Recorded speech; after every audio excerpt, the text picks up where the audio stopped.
Então, eu gostaria primeiramente de agradecer, né, aos 3 expositores. Eu acho que a gente tem aí um amplo conjunto de questões para poder aquecer e animar os debates dessa manhã, né?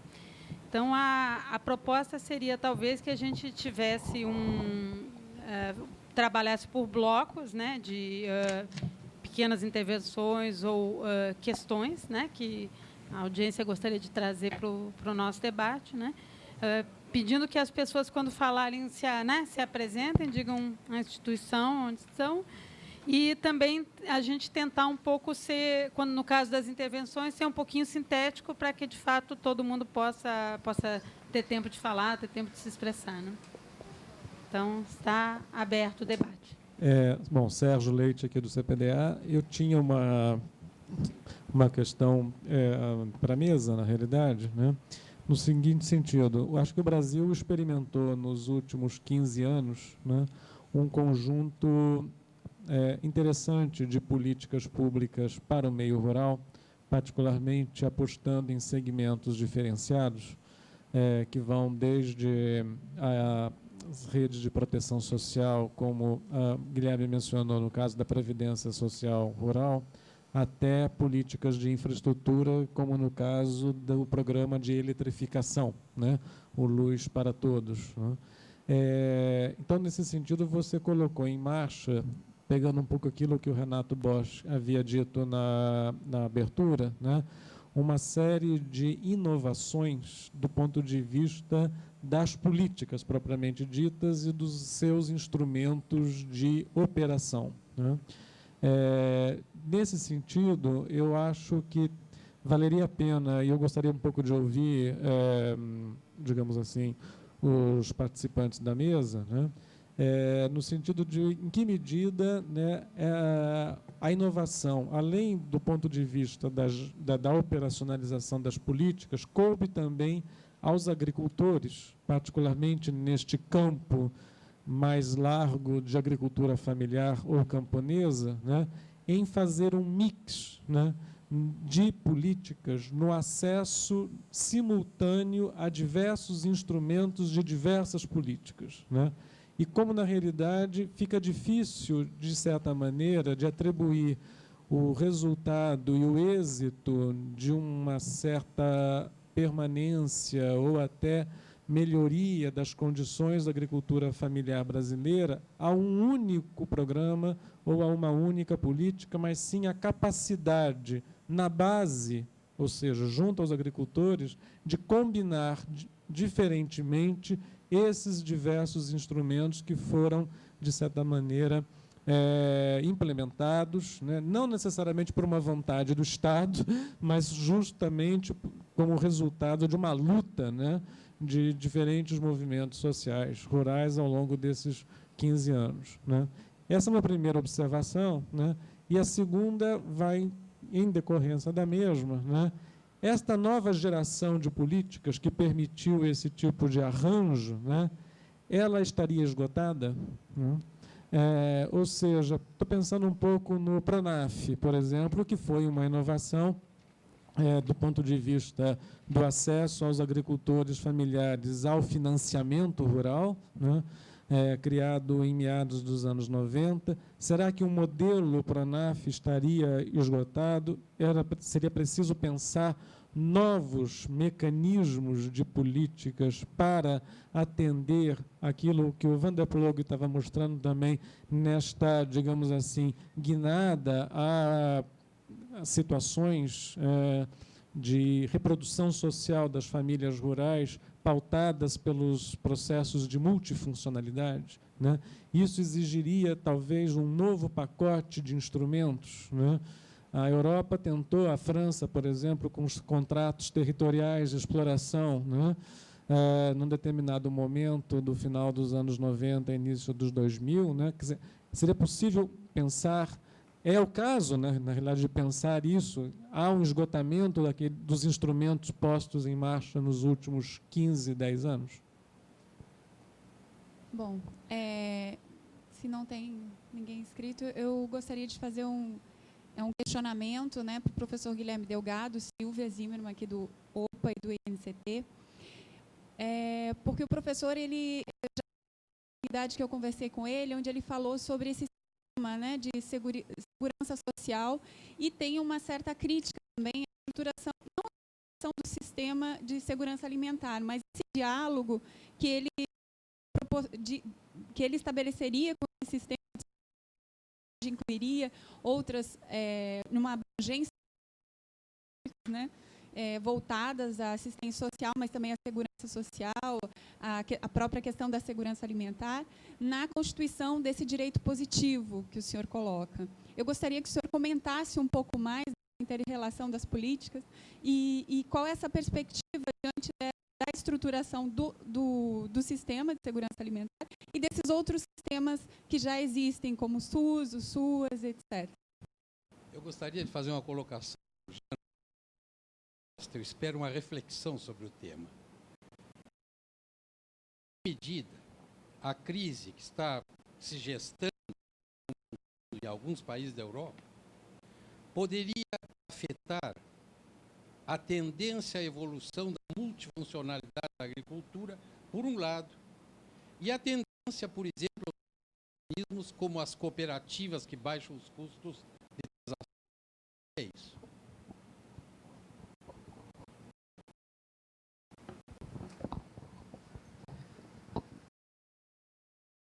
Bolter, do PGDE.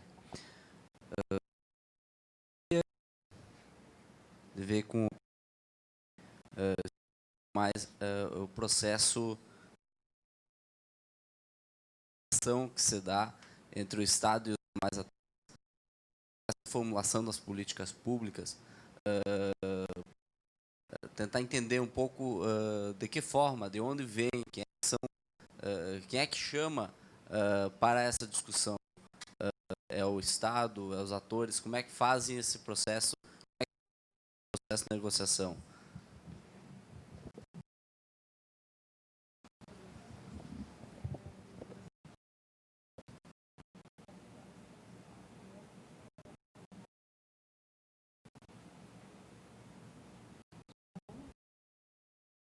A gente já tem aí um bom conjunto de perguntas, né? Eu não sei quem que gostaria de começar. Então, eu começo. Primeira pergunta do Sérgio, que foi mais...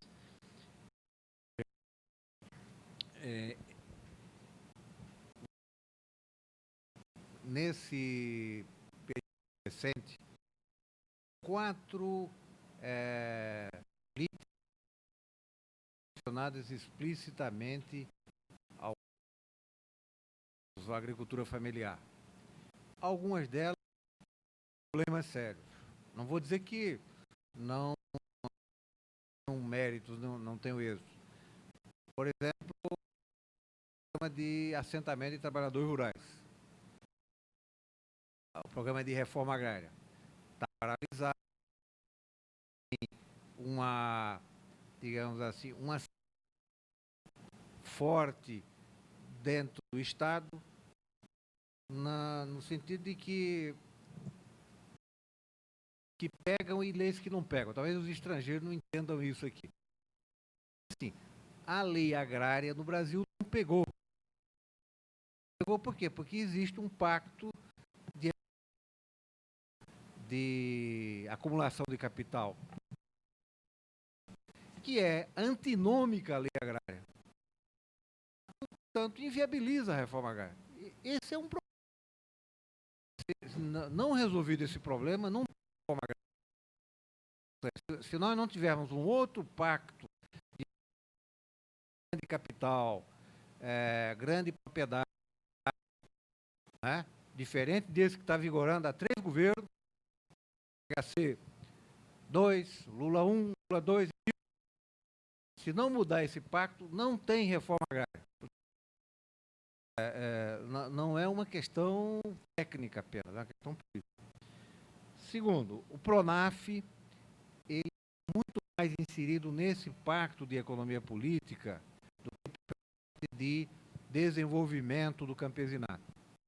Ele é um componente desse pacto, no qual você incorpora agricultores mais viáveis, né?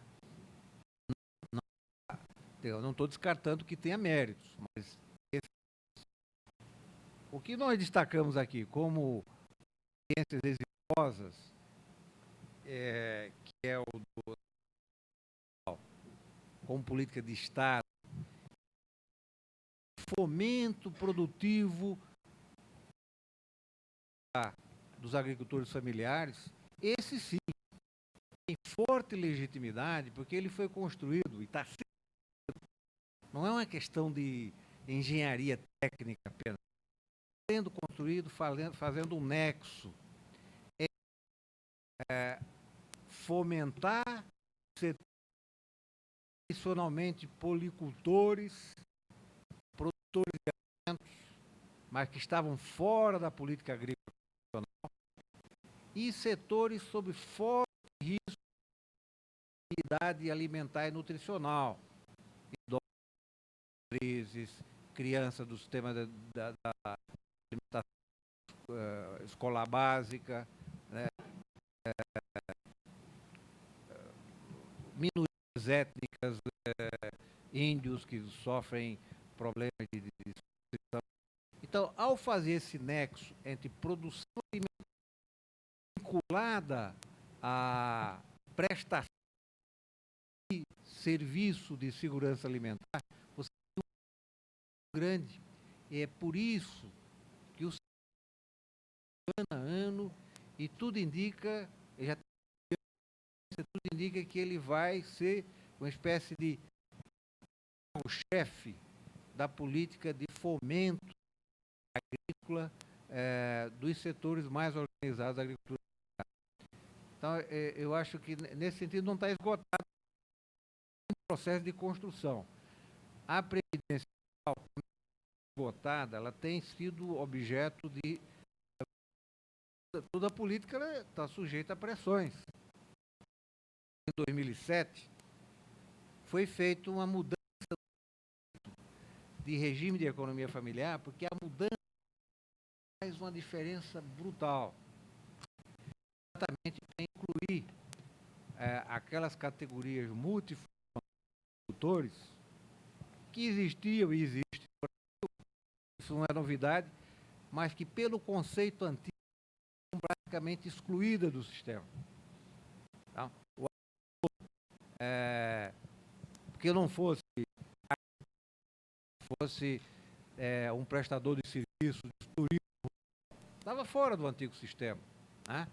O agricultor, por sua vez, se assalariasse parte do ano, como era assalariado, deixava a condução de economia familiar, né? Que é trabalho assalariado. Isso foi mudado. Ou seja, a pressão dos movimentos campesinos terminou sendo acolhido pelo governo Lula de uma forma muito depois eu contarei os detalhes, de uma forma transversa, mas funcionou. O conceito novo que está incorporada à lei de permite você acolher agricultores multifuncionais, pluriativos, etc., desde que ele cumpra uma parte do ano a condição de trabalhar família. Então, eu acho que sistema de proteção social, você não permanente. É diferente de programas de política agrícola, que você muda, programa território, tem um público, tem a demanda. Um sistema de proteção social está ligado à provisão dos trabalhadores face a situações importantes ao trabalho humano. Esse aqui é o princípio. Na invalidez, na viuvez, no acidente, na reclusão da Previdência, ele tem o seguro social de sobrevivência. Portanto, não é só na Previdência Rural, não é só na como as pessoas pensam, não. Por isso que é uma condição, uma possibilidade de transitar necessidade, para um estado de maior liberdade da sociedade. E eu acho que virão ações, modificações, mas esse núcleo básico é o setor urbano, né? Desde 1920, Chaves, o sistema começa do motivo idade avançada e o motivo evoluindo, e essa estrutura de direitos básicos está consagrada nacionalmente nos princípios da seguridade. Portanto, eu acho que novas gerações de políticas, muito mais no campo do fomento, eu acho que aí sim, fomento econômico da agricultura diferente do fomento que se faz para o agronegócio. Se você misturar as duas coisas, que faz o Pronaf, você não consegue colher os frutos necessários de uma policultura, de uma estratégia familiar própria, de uma organização muito diversificada e diferenciada, porque a tendência é organizar todo mundo para commodity e para regras estritamente mercantis. E não funciona. Tem a Silvia, né? Eu já estava gastando muito tempo aqui, mas é específico aqui. Eu vou citar um exemplo.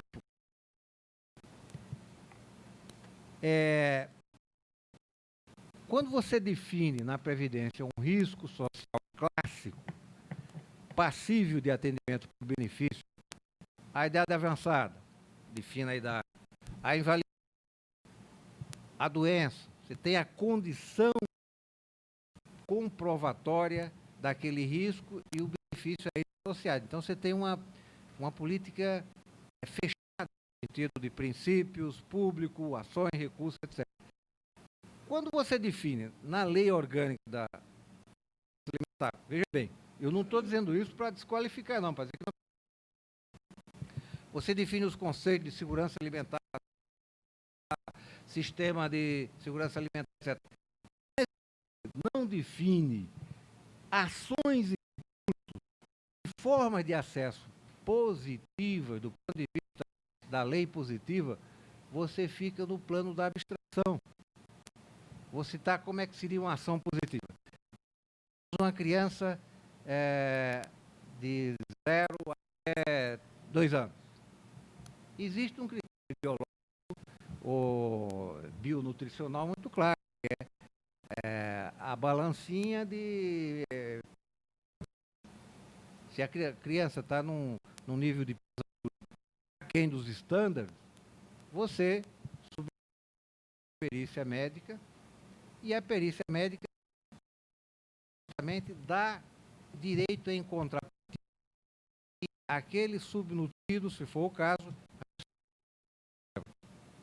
Aí você está aplicando o sistema de direitos, princípios, com ações objetivas.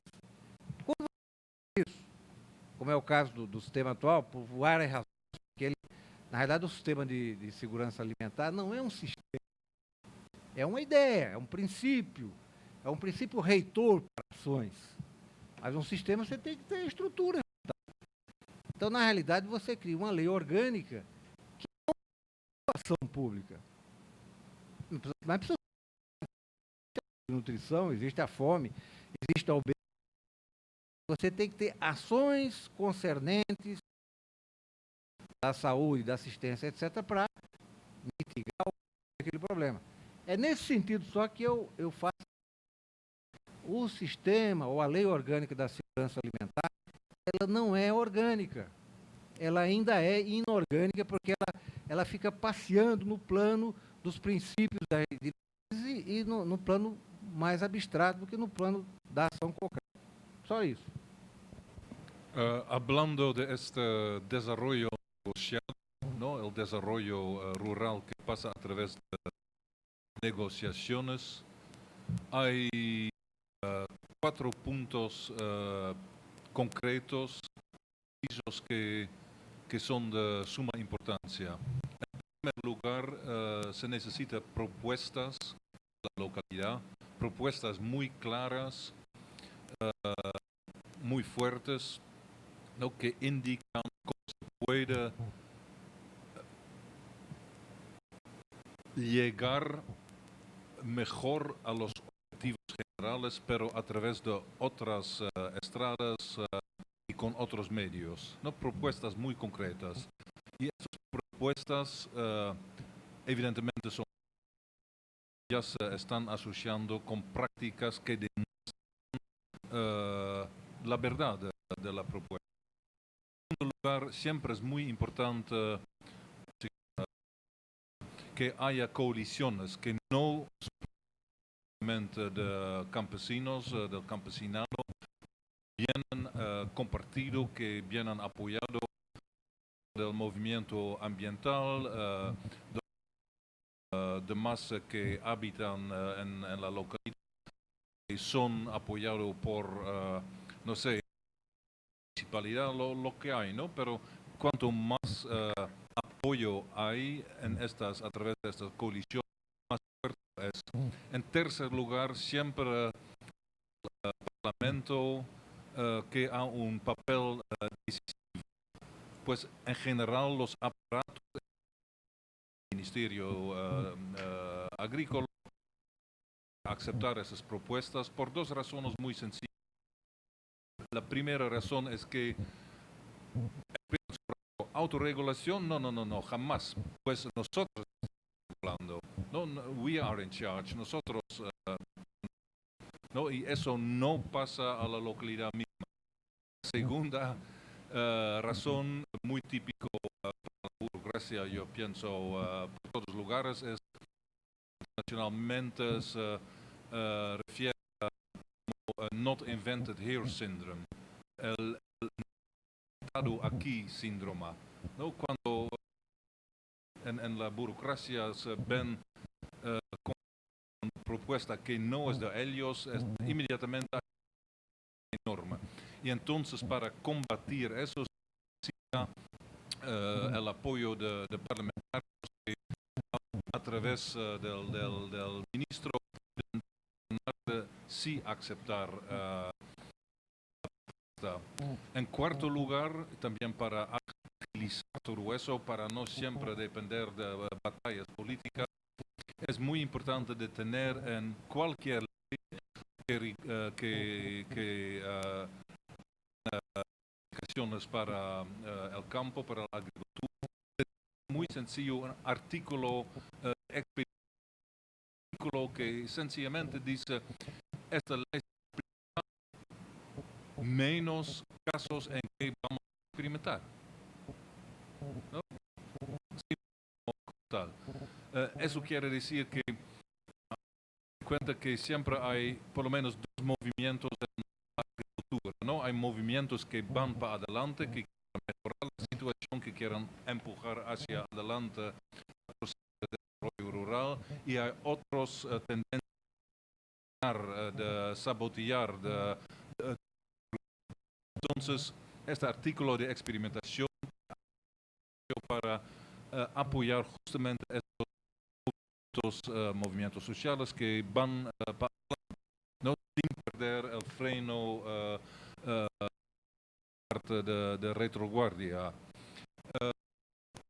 Eso es aún más ya que en la última propuesta del geólogo agrícola europeo, en su última propuesta de reforma, él ha indicado un papel institucional para cooperativas territoriales, ¿no? Están formalmente, y eso también es un paso adelante muy importante. En cuanto a la crisis de inversiones, sí, el efecto de la crisis es contradictorio y también muy interesante, pues más modernizadas, más intensivas, más moderna, ¿no?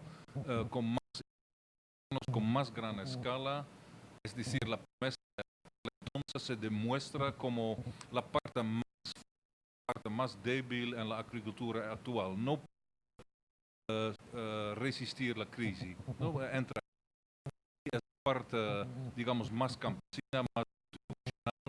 Evidentemente no hablamos aquí de un campesinado no es un campesinado que se ha reconstruido, entre otros, a través de la multifuncionalidad. Es la parte que más sabe resistir la crisis, que sabe responder, y aquí cambios que ya estaban en camino están acelerando mucho. A un nivel más macro, es muy interesante, parece que la va a fortalecer a nivel comunitario, ¿no? Lo que sería, usando las palabras brasileñas, el federal. El nivel estatal de crisis financiera tiene que se reduce más como un factor importante. Surge a la vez a nivel regional y local como muy importante. En parte por ajustes en las regulaciones, pero básicamente por los movimientos casi geológicos como efecto de la crisis. Siempre es muy importante es la interacción a nivel comunitario y el nivel regional local, cuando se hacen puentes directos entre aquellos dos por el Estado, se puede ir adelante y encontrar las respuestas efectivas a la crisis.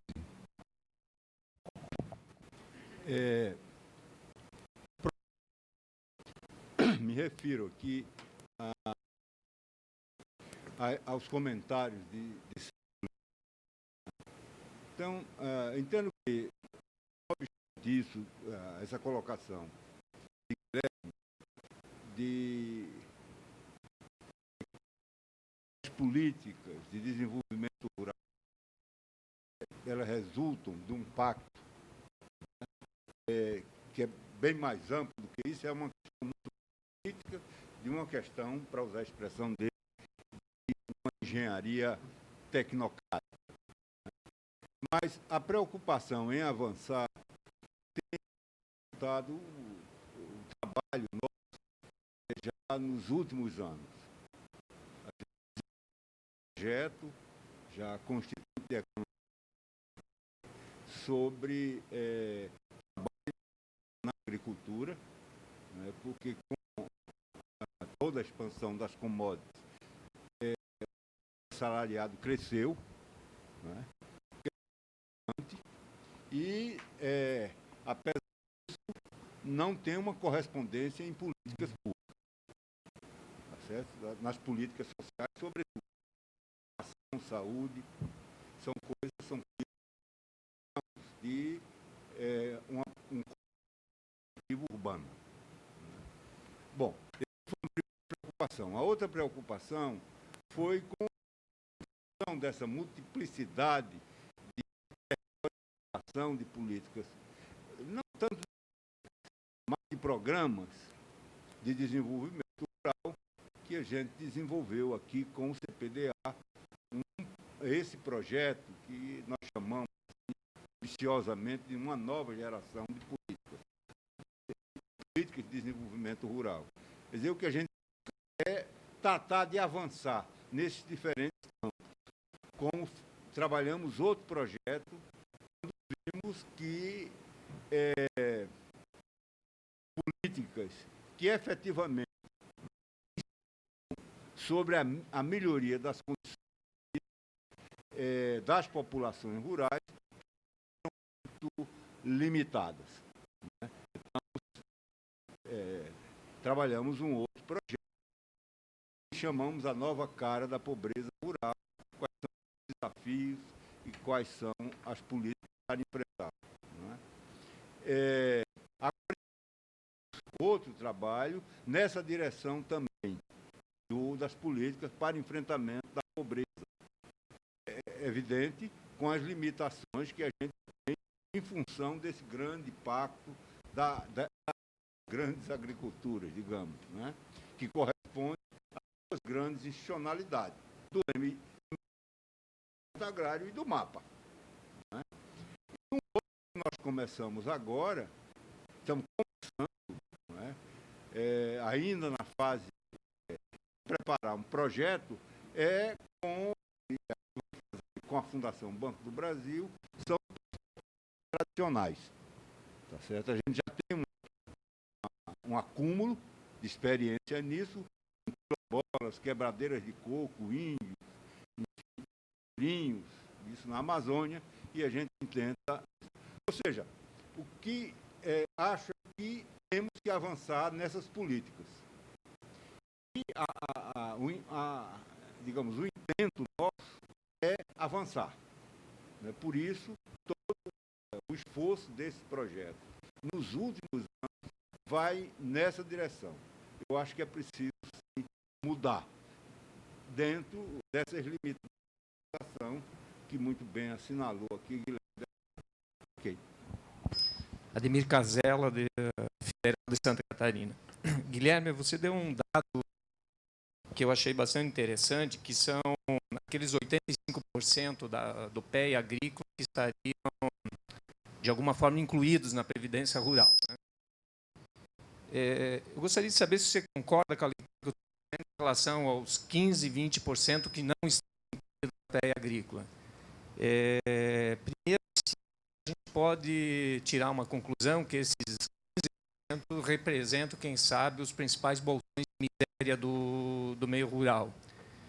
E, portanto, parte de uma categoria de trabalhadores rurais que não tem essa cobertura da Previdência e que também tem uma grande fragilidade de representação social. Né? Poderíamos dizer que são aqueles que aí da sociedade civil do meio rural. E, bom, a pergunta é o que fazer? Como incluir num regime previdenciário semelhante ao da agricultura familiar? Ronaldo, Flora Coelho, Eletrobras. A gente tem observado pelas perguntas e pelas exposições, e eu sou um daqueles 600, viu, Miranda, lá da formação de Serra, um daqueles 600. Ao longo desses anos, a gente observa que as formulações de política, elas são avanços. Eu, como engenheiro da Eletrobras, no programa de eletrificação rural, e a minha história de vida é de planejamento, essa coisa, e a gente observa que as políticas, em geral, são muito bem formuladas. Né? A participação da sociedade nos últimos anos demonstra muito bem esse amadurecimento brasileiro. O que me parece, e aqui falando numa comunidade científica, pensando em trabalhos, em teses, enfim, em estudos que podem estar até na mente dos instrutores e dos próprios estudantes, o que parece que a gente busca numa política agrícola ou numa política pública é o alcance de resultados e, de certa forma, o avanço que a sociedade pode ter em melhoria de qualidade de vida e de arranjos. Então, a gente observa, por exemplo, a eletrificação rural, que eu já trabalho há muito tempo. A política pública é clara e muito bem definida. O programa de eletrificação rural, com proposta de universalização, é fantástico. Ele é o maior do mundo, ele vai chegar a lugares que não se imaginava que seria possível a eletrificação com a participação financeira dos agricultores. Mas a gente observa que as interfaces precisam também ser um pouco trabalhadas para fazer o avanço que o Carlos Miranda coloca e que o senhor Guilherme também colocou muito bem na questão dos recursos, na forma de implementar. Eletrificação rural, quando chega numa propriedade de baixa renda, agricultura familiar, é uma coisa incrível. Você salta do século XIX ao século XXI. Um motor de 5 cavalos beneficia produtos de toda uma propriedade ou de um conjunto de propriedades em minutos. Só que entre a formulação da política, o instrumento de política e eletrificação rural e o efetivo uso do equipamento eletro-rural pelo agricultor, há um gap muito grande. Então, eu diria que eu estaria tentando aqui colocar um pouco dessas angústias que a gente vive, de que o programa existe, a energia está disponível, o motor elétrico existe, o mercado brasileiro produz equipamentos eletrorurais, mas não é um laissez-faire. Esse agricultor campesino, ele não sabe que aqueles elétrons vão transformar milho em fubá, fubá em porco gordo, renda em emprego. Sabe isso. Então, nós precisávamos de trabalhar com as políticas agrícolas, nas formações teóricas, nos experimentos, mas também na forma de arranjar instituições governamentais e até a iniciativa privada, talvez até o terceiro setor tenha um grande papel nisso, no sentido de que a gente pudesse realmente não ficar pensando a moda brasileira de por que uma lei pega ou por que uma política agrícola pega ou não pega. A política agrícola ou a política pública pode não pegar se nós não mostrarmos para essas pessoas que estão ainda com uma vida, porque eles não escolheram ser agricultores. A agricultura é opção de vida, não opção de negócio. Nasceu na agricultura, é agricultor. Ele não pegou uma marinha do meio urbano e foi para lá, para o meio rural, virar agricultor, precisando de energia elétrica.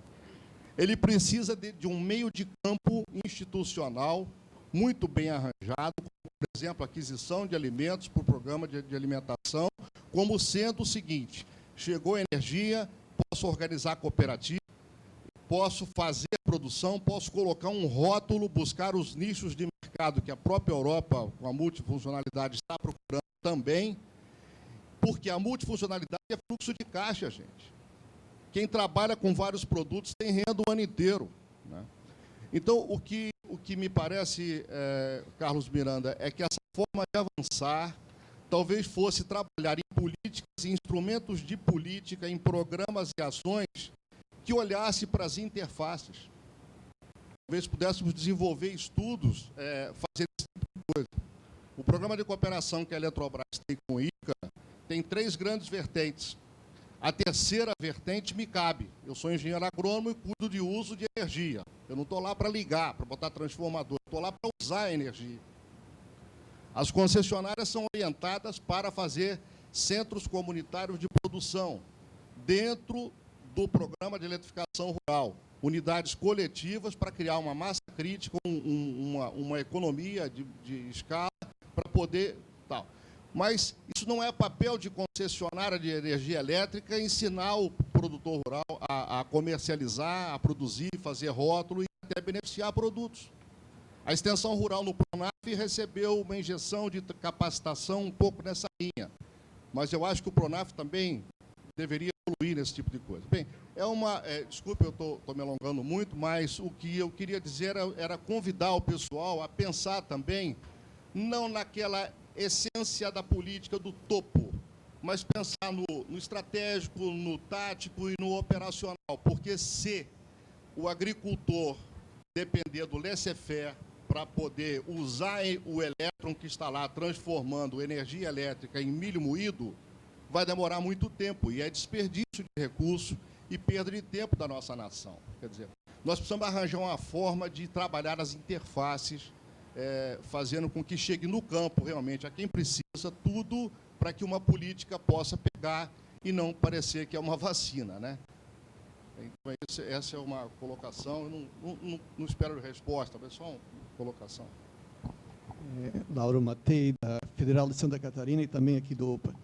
Eu queria fazer uma colocação para o Yandão, específica sobre a experiência europeia.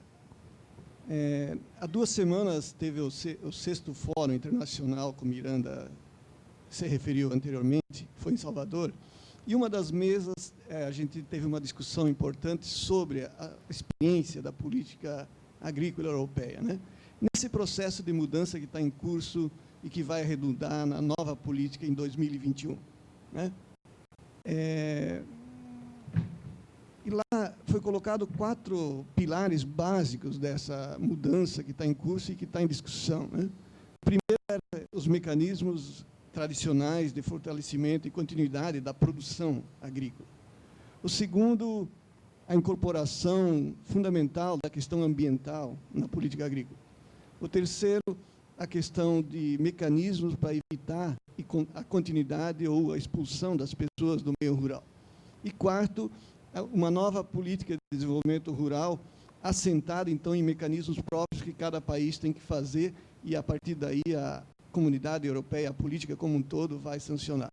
Basicamente, esses foram os 4 pontos de grande discussão, segundo colegas espanhóis que estavam nesse debate e que nos reportaram sobre isso.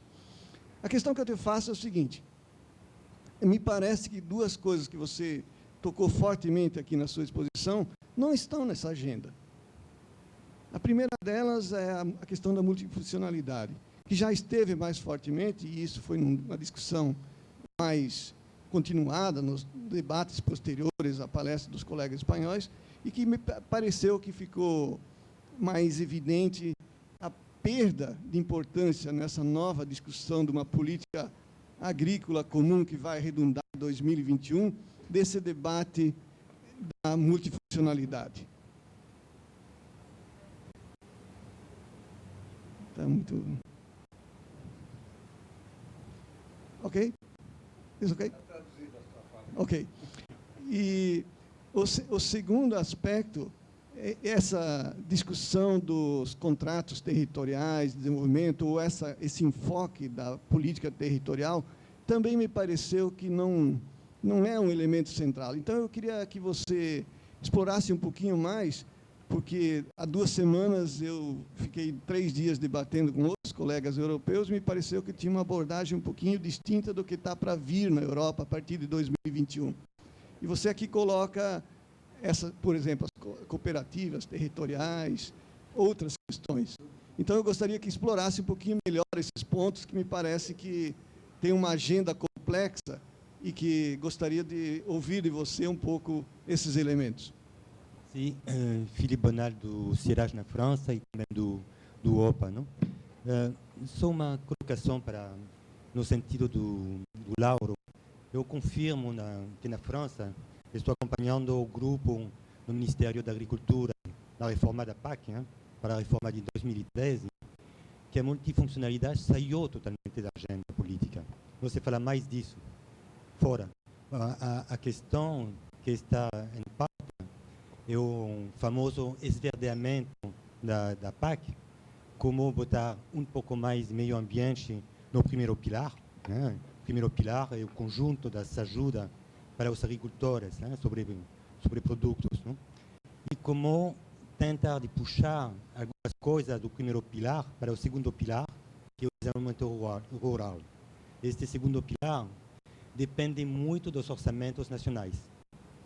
E aí entra toda a pressão orçamentária atual e as diferenças que tem entre os países. E, além disso, a espada de Damocles, que está em cima, é a repartição do orçamento, porque já está decidido que o orçamento global não vai aumentar, entre os países e os novos países agrícolas, tal como Polônia, que tem uma massa consequente de produtores e que não participa, não se beneficia tanto dos subsídios da União Europeia. Então, é um pouco aí que está girando, no caso da França, as discussões. Além disso, este é muito interessante, tem uma reflexão bem nova, não? Em torno dos serviços ambientais, não? O grupo dos serviços ambientais que está tendo muito peso em América Latina, Brasil, Costa Rica e outros países, e que está entrando pouco a pouco na Europa com essa tentativa de transformar alguns instrumentos, tais como as medidas agroenvironmentais, em PCE, Pagamento para Serviços Ambientais. Tem toda esta discussão totalmente técnica, como reconfigurar um pouco os instrumentos de políticas públicas dentro desta lógica de instrumentos puxados pelo mercado. Né? Bom, toda uma discussão interessante para ver o limite entre a ação pública e a ação do mercado. Bueno, en primer lugar, me parece que por debajo de muchas de las cuestiones y de las observaciones hay algo muy fundamental. ¿Cuál es el papel de la política pública en agricultura?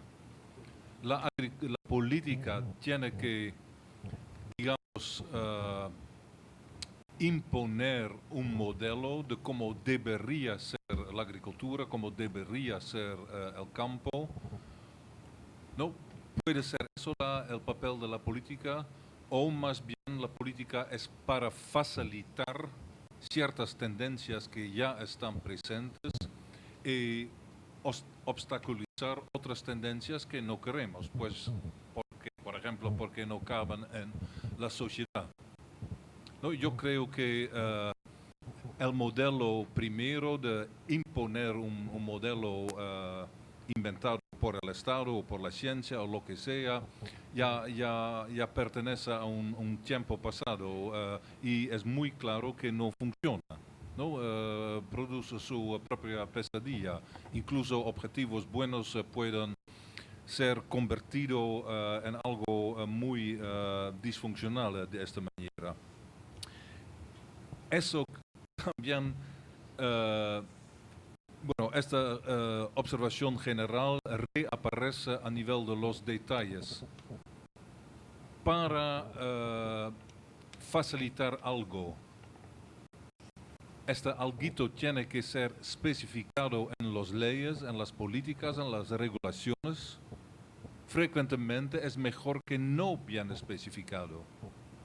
No, es esto la ironía de la política actual, especificando muy detallado cualquier elemento, por ejemplo, un servicio ambiental o la manutención del paisaje o la multifuncionalidad, no sería un desastre. Yo les digo, hasta ahora la multifuncionalidad algunas veces aparece y reaparece en el discurso, en la retórica política, pero jamás ha sido mencionado como un objetivo. Pero a pesar de eso, o gracias a eso, no, la multifuncionalidad se ha desarrollado muchísimo a lo largo de Europa. Esto es el primer punto.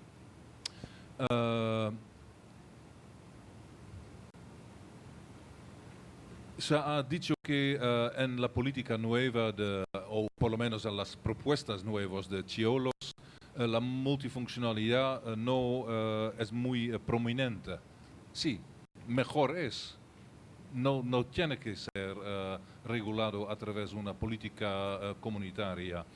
Por ejemplo, se ha también referido al contrato territorial de explotación en Francia. Eso jamás ha sido especificado a nivel comunitario, ha sido una innovación y innovación importante de la misma Francia, ¿no? Incluso es así que las cooperativas territoriales no son mencionados como tal en la propuesta nueva de Ciolos, pero se habla de colectivos, ¿no? Colectivos que pueden tener un papel importante en estos servicios ambientales, entre otros. Entonces, todo eso yo lo leo en forma multipositivo. Abre más bien ventanas que en vez de cerrarlo, de obscurarlo. Sí, de hecho, greening es un elemento bien importante en las propuestas nuevas y no la multifuncionalidad. El problema es que el greening ahora incluso tiene el peligro de hacerse disfuncional a través de la propuesta nueva, pues en vez de obtener el 100% del flat rate, del pago unitario, te pueden quitar el 30%, ¿no? Para el greening. Cuando hay algo que no va bien, entre la práctica y la regulación. Entonces, por allá hay que ver la situación y de repente son los colectivos que pueden remediar eso, ¿no? Todo eso está abierto, depende de las futuras. En cuanto a el discurso del señor que habló de la electrificación es interesante. Yo podría tal vez añadir algunos ejemplos europeos que se relacionan con el asunto nuevo de bioenergía. La bioenergía en Europa, sobre todo en Alemania, es un fenómeno de descentralización. No hay producción a nivel de la unidad campesina de energía y hay una distribución regional o local. Entonces, los acuerdos a nivel regional y local son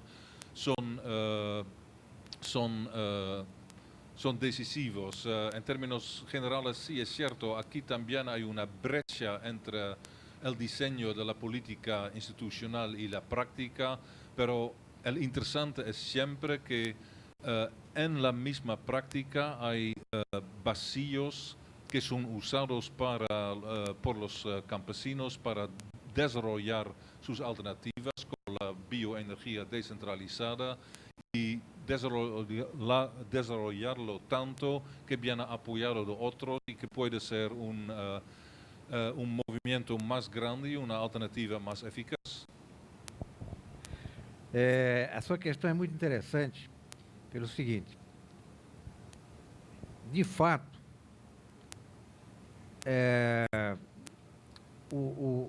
as PNADs e o Centro Demográfico nos dão informação muito detalhada e analisada que permite a gente conhecer esse perfil da força de trabalho rural, né?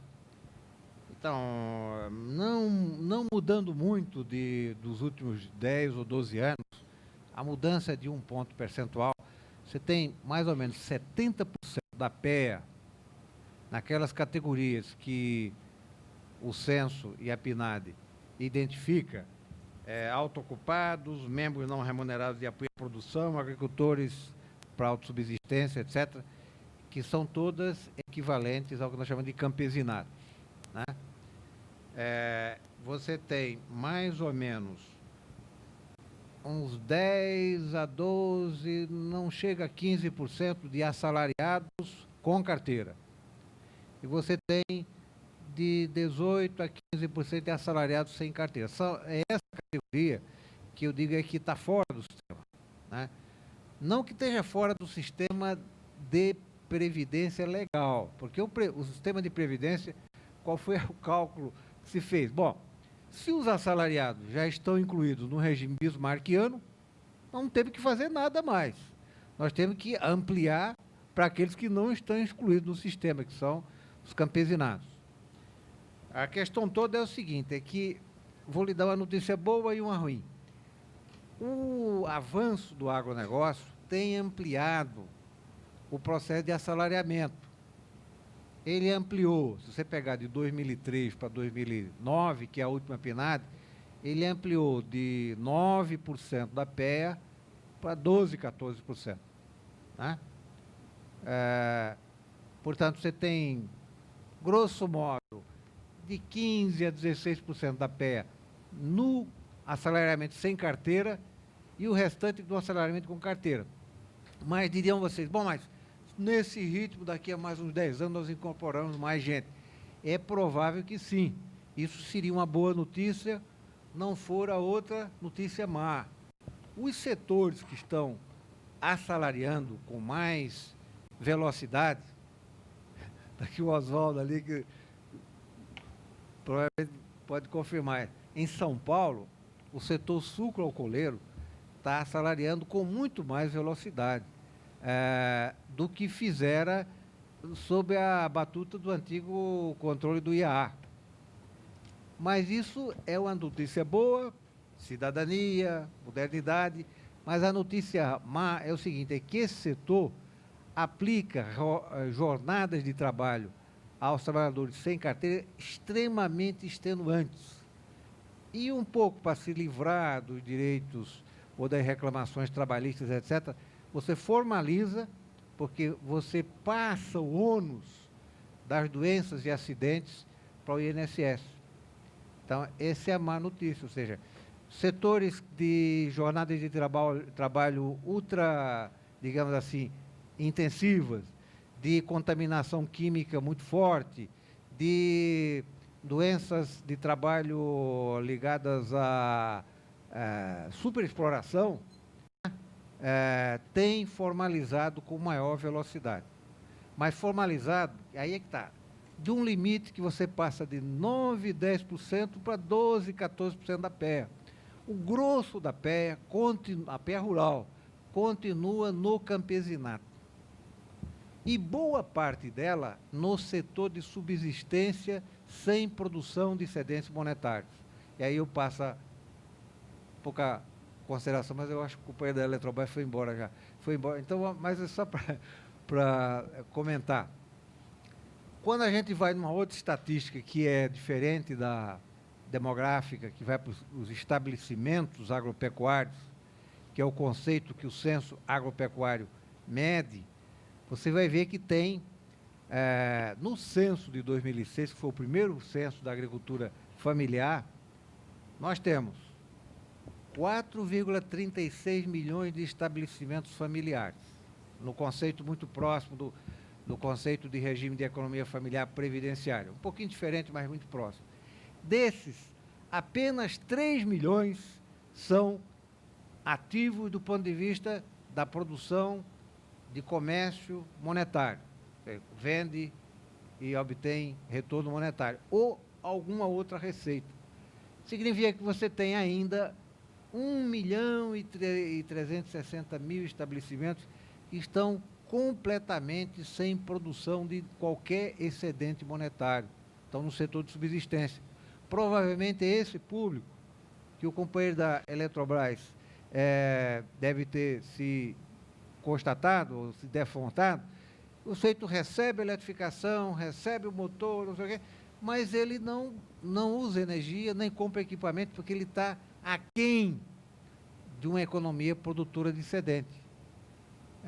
E aí vem o nosso desafio, ou seja, para você introduzir políticas de fomento econômico que levante a base da pirâmide, você tem que trazer esse setor de subsistência para uma economia produtora de excedentes monetários. Do contrário, a gente não sai da pobreza e da miséria, e política social sozinha não é capaz de fazer isso, né? Mas a sua pergunta específica é como resolver o problema desses que estão na esquina? Eu acho que haverá uma formalização crescente em função da ampliação dos agronegócios, com essa duplicidade.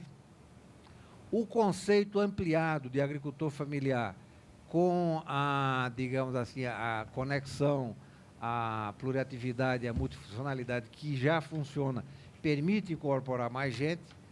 Agora, vai sempre ter um resíduo daquelas pessoas sem representação, sem acesso a informações, etc., que vai ficar de fora do sistema.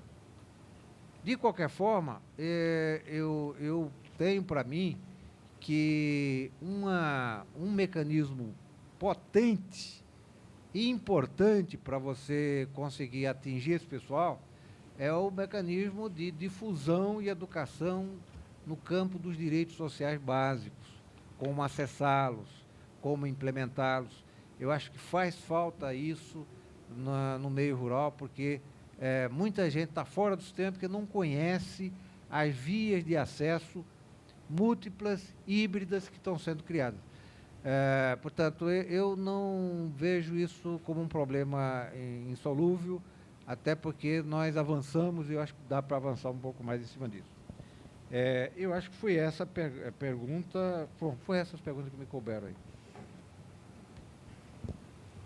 Bom, em princípio, como a gente já está, né, um horário avançado, né, a ideia era a gente está sugerindo a gente encerrar essa sessão, sabendo que a gente ainda tem um dia e meio aí de debates pela frente, né?